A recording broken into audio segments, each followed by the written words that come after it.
நல்லா இருக்கா? சூப்பரா இருக்கு சின்னாட்டி. நானும் இந்த மாதிரி பண்ணிருக்கேன்.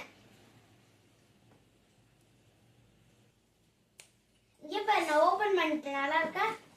அக்கா நல்லா இருக்கா? எனக்கும் சொல்லித்தா. சரிவா, நம்ம ஃபர்ஸ்ட்ல இருந்து பார்க்கலாம்.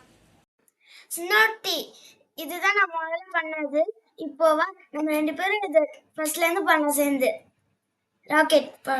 ஓகேக்கா.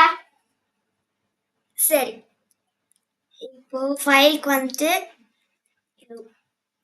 நியூ கிளிக் பண்ணிட்டு இப்போ நான் வந்து ஃபஸ்ட்டு இந்த ட்ரையாங்கிள் கொடுத்துருவேன். அப்புறம் சின்னதாக போட்டுப்பேன். போட்டதுக்கப்புறம் நான் வந்து ரெக்டாங்கிளை வந்து அப்படியே ஸ்கொயர் ஷேப் மாதிரி மாற்றிப்பேன்.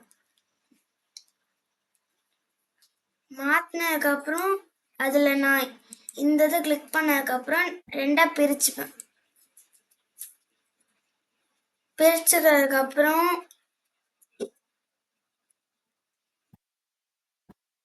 அடுத்து இந்த சர்க்கிள் எடுத்துட்டு ஒரு சர்க்கிளை போட்டுருவேன். அப்புறமா உள்ள சின்னதாக ஒரு சர்க்கிளை போட்டுருவேன். போட்டதுக்கப்புறமா இந்த கோடு ஒழுங்கா எல்லாம் நான் ஒழுங்கா போட்டுப்பேன். போட்டு நான் வந்து இப்போ இந்த ஷேப் எடுத்துருக்கேன்.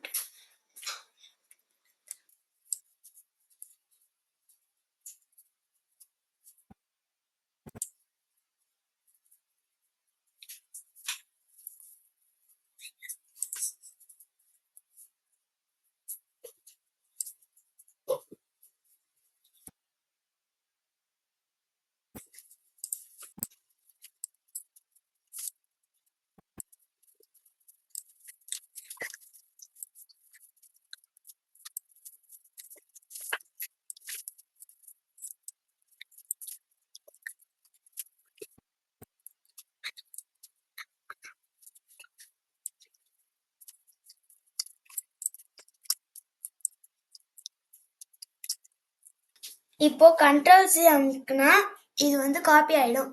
அதுக்கப்புறம் நான் ஸ்டார் காப்பி ஆயிடும். அதுக்கப்புறம் கண்ட்ரோல்-V அமுக்குனா பேஸ்ட் ஆயிடும். நான் ஒன்று இழுத்துட்டு வந்துட்டு வச்சுப்பேன். கண்ட்ரோல்-V அப்புறம் இழுத்துட்டு வந்து நான் வச்சுப்பேன். இன்னொட்டி நான் முடிச்சிட்டேன். இது நல்லா இருக்குன்னு சொல்லு. நல்லா இருக்குக்கா. இது பின்னாடி ஃபைல் தான் நல்லா இருக்கும்ல. சூப்பர் சின்னோட்டி, அந்த இது இன்னுமே நல்லா இருக்கும். வா வரையலாம். இப்போ ஃபர்ஸ்ட் நான் ட்ரையாங்கிள் எடுத்துக்கிறேன். ட்ரையாங்கிள் எடுத்ததுக்கப்புறம் ஒரு ட்ரையாங்கிள் அதை போட்டுக்கிட்டு அங்கே சைடில் அதை சென்டரில் வச்சுப்பேன். சென்டரில் வச்சதுக்கப்புறம் அந்த அடுத்து இந்த ப்ரஷ்ன்னு கிளிக் பண்ணதுக்கப்புறம் இந்த பெயிண்ட் பண்ணுற மாதிரி ஒரு ப்ரஷ் வந்துடும். அதுக்கப்புறம் நான் எல்லோ கலர் கிளிக் பண்ணி அப்படியே கொஞ்சம் கொஞ்சமாக பெயிண்ட் பண்ணிட்டு வருவேன். ப்ரஷ் பண்ணிட்டு